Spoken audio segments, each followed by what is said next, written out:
सावन मास भगवान शिव की भक्ति का सबसे पवित्र और चमत्कारी महीना माना जाता है। इस मास में किए गए व्रत, पूजा, जप और ध्यान का विशेष फल मिलता है। लेकिन क्या आप जानते हैं कि इस पावन समय में कुछ विशेष नियम और रहस्य छिपे हैं, जिनका पालन न करने पर पुण्य की जगह पाप भी मिल सकता है। इस वीडियो में हम लाए हैं 8 जरूरी सवाल जवाब जो हर भक्त को सावन के समय पता होने चाहिए। जैसे कि किस दिन से सावन शुरू हो रहा है, व्रत के नियम क्या हैं, किन चीज़ों से बचना चाहिए और क्या संकेत होते हैं कि भगवान शिव आपसे प्रसन्न हैं। अगर आप भी चाहते हैं इस सावन में शिव जी की कृपा बनी रहे तो यह वीडियो अंत तक जरूर देखें। सावन मास 2025 कब शुरू और समाप्त होगा और इसमें कितने सोमवार होंगे।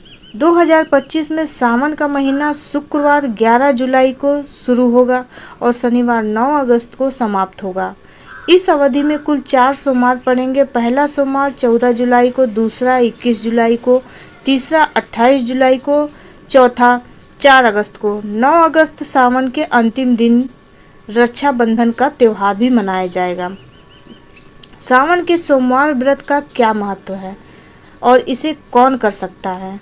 सावन के सोमवार व्रत अत्यधिक महत्वपूर्ण माने जाते हैं और इनका पालन सभी कर सकते हैं, चाहे वे अविवाहित लड़कियां हों मनचाहा साथी पाने के लिए, विवाहित महिलाएं तो पति की लंबी आयु के लिए, या पुरुष हों। यह महीना आध्यात्मिक अवसरों की तलाश करने वालों के लिए श्रेष्ठ माना जाता है, क्योंकि इस दौरान भगवान शिव पृथ्वी पर निवास करते हैं और अपने भक्तों की सच्ची भक्ति से उन्हें धन्य धान्य प्रदान करते हैं, जिससे उनका भाग्य बदल जाता है और कल्याण सुनिश्चित होता है। सावन व्रत के दौरान किन चीज़ों को सेवन नहीं करना चाहिए। सावन व्रत के दौरान कुछ खाद्य पदार्थ के सेवन से बचना चाहिए, ताकि भगवान शिव अप्रसन्न न हो और व्रत भंग न हो। उधार मांगे हुए फल, शास्त्रों के अनुसार उधार मांगकर फल खाना पाप माना जाता है और इससे व्रत अधूरा रह जाता है। यदि कोई अपनी मर्जी से कुछ दे दे तो उसे खा सकते हैं, लेकिन उधार मांगना अशुद्धता लाता है। नाशपाती इस फल का नाम नाश विनाश से जुड़ा है, इसलिए व्रत में इसका सेवन नहीं करना चाहिए और ना ही इसे भगवान को चढ़ाना चाहिए। पुराना कुट्टू या सिंघाड़े का आटा लंबे समय से रखे आटे में कीड़े पड़ सकते हैं, जिसका सेवन मांस खाने के समान माना गया है और यह व्रत को भंग करता है। व्रत में हमेशा ताजे आटे का उपयोग करना चाहिए। सावन के महीने में भगवान शिव को प्रसन्न रखने के लिए किन गलतियों से बचना चाहिए। सावन के पवित्र महीने में कुछ गलतियों से बचना चाहिए ताकि भगवान शिव नाराज ना हो। शिवलिंग प्रतिमा के पास जूते चप्पल पहनकर ना जाएं। चमड़े के जूते चप्पल अशुद्ध माने जाते हैं और शिवलिंग के पास इन्हें पहनकर जाने से शिवजी क्रोधित हो सकते हैं। मासिक धर्म के दौरान पूजा पाठ न करें। मासिक धर्म के समय महिलाओं को मंदिर में प्रवेश नहीं करना चाहिए, शिवलिंग को भी नहीं छूना चाहिए और घर में भी पूजा पाठ, प्रतिमा को स्पर्श या तुलसी में पानी नहीं डालना चाहिए, क्योंकि यह शास्त्र वर्जित है। शिवलिंग पर जलधारा बनाए रखें। घर में शिवलिंग रखने पर उस पर निरंतर जलधारा होनी चाहिए, क्योंकि शिवलिंग से ऊर्जा का संचार होता रहता है और जल इसे शांत रखता है। जल ना चढ़ा सके तो शिवलिंग स्थापित ना करें। शिवलिंग के पास तुलसी ना रखें और ना ही चढ़ाएं। तुलसी और महादेव में वैर माना जाता है, इसलिए शिवलिंग या गणेश प्रतिमा को तुलसी में नहीं रखना चाहिए और शिवलिंग पर तुलसी भी नहीं चढ़ानी चाहिए। शारीरिक अशुद्धता में मंदिर न जाएं। संभोग करने या मांस खाने के बाद शारीरिक रूप से अशुद्ध होने पर मंदिर के पास भी नहीं जाना चाहिए।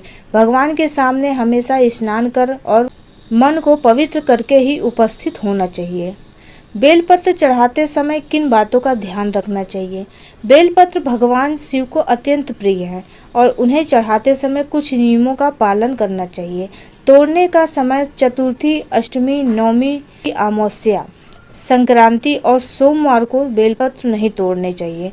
पूजा से एक दिन पहले ही बेलपत्र तोड़कर रख ले। बेलपत्र कभी अशुद्ध नहीं होते। यदि नए बेलपत्र ना मिले तो किसी और के चढ़ाए हुए बेलपत्र को स्वच्छ जल से धोकर भगवान शिव को अर्पित कर सकते हैं। सही बेलपत्र।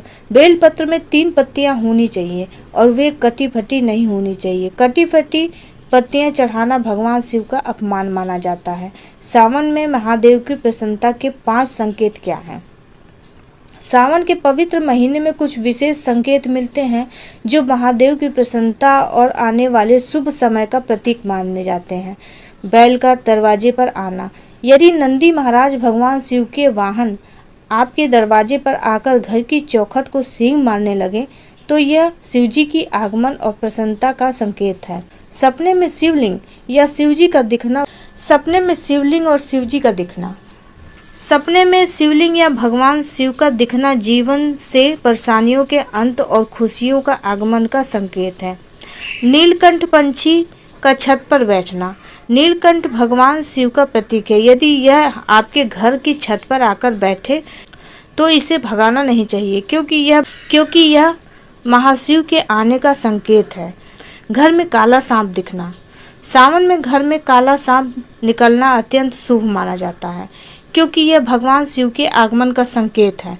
सपनों में नाग नागिन का जोड़ा देखने भी शुभ होता है।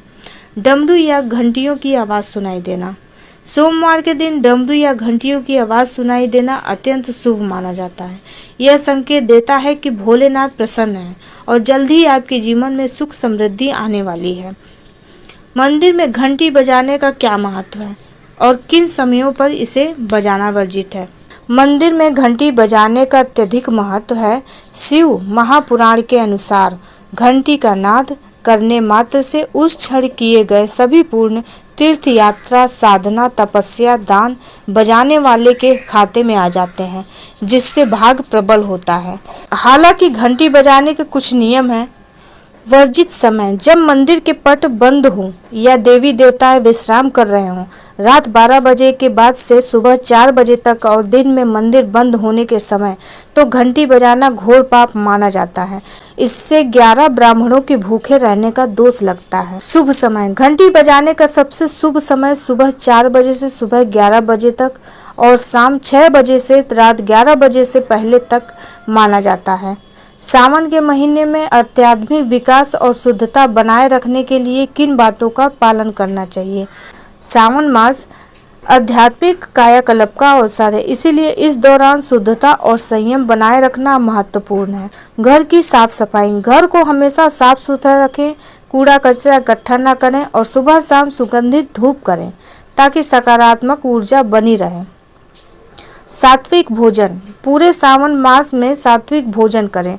मांस मछली अंडा लहसुन प्याज शराब आदि तामसिक चीज़ों से परहेज करें। व्रत के दिन फलाहार करें या एक समय सात्विक भोजन लें जिसे शुद्धता से देसी घी या सरसों के तेल में बनाया गया हो। नकारात्मक विचारों और व्यवहार से बचें। क्रोध झूठे आकर्षण पराई स्त्रियों पुरुषों से संपर्क चुगली झूठ बोलना दूसरों की पंचायत में पड़ना और कटु वचन बोलने से बचें। मन और विचारों को शुद्ध रखें। ब्रह्मचर्य का पालन। इस अवधि में अधिक से अधिक तपस्या करें और ब्रह्मचर्य का पालन करें। विवाहित जोड़ों को भी मर्यादापूर्ण व्यवहार करना चाहिए। यात्राओं से बचें। अनावश्यक यात्राओं से बचना चाहिए क्योंकि इस दौरान की गई यात्राएं सफल नहीं होती हैं और दुर्भाग्य ला सकती हैं। केश नख काटना। यह एक धार्मिक मान्यता है कि सावन में बाल दाढ़ी मूंछ और नाखून नहीं काटने चाहिए। हालांकि इसका वैज्ञानिक कारण स्पष्ट नहीं है। बड़ों का सम्मान। अपने बड़े बुजुर्गों का सम्मान करें और किसी का अनादर न करें।